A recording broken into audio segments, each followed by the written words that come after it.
Priya Mehra on YouTube is asking, sir, please tell how to collaborate current affairs and GS. So a lot of questions are asking this question. Right, this is a very nice question. Collaboration between GS static and current affairs dynamic part is very important. One strategy that I've learned is to make a booklet. Of different papers with the topics that are there in the syllabus, and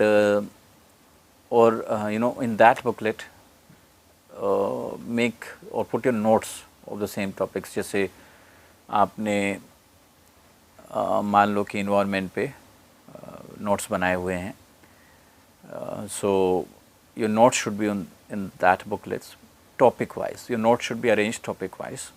जैसे climate change के अंदर के जो topics हैं उस पर एक है, और जैसे बायोडाइवर्सिटी का अलग है.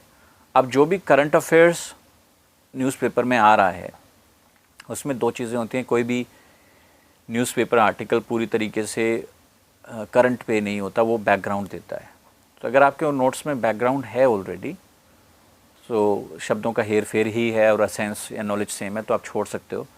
लेकिन जो नए एडिशंस हैं, जो वैल्यू एडिशन है करंट अफेयर्स का, उसको उसी नोट्स में आप अपडेट कर लो. तो उससे जब आप रिवाइज़ करने बैठोगे तो करंट और स्टैटिक पार्ट जो है वो आपस में सिंक्रोनाइज हो जाएगा और अच्छे से प्रिपेयर हो जाएगा. जैसे उदाहरण ले सकते हैं बहुत सारे. एक उदाहरण ले लें कि भाई आपने वोल्केनो पे नोट्स बनाए हुए हैं, लावा एमिशन पे नोट्स बनाया हुआ है, तो नया आ गया कि यहाँ पे नया लावा आना शुरू हुआ है, नए वोल्केनिक इरप्शंस हो रहे हैं. तो जो पुराने नोट्स हैं उसमें तो आपको पता ही रहता है कहाँ कहाँ हो रहे हैं, कैसे हो रहे हैं, क्यों हो रहे हैं, किसका क्या रीज़न है. नए वाले में अगर कुछ और रिसर्च है, कुछ और नई बात है, जैसे कई बार ये आया कि जो हमारा प्लेटू जो पठार वाला भाग है उसमें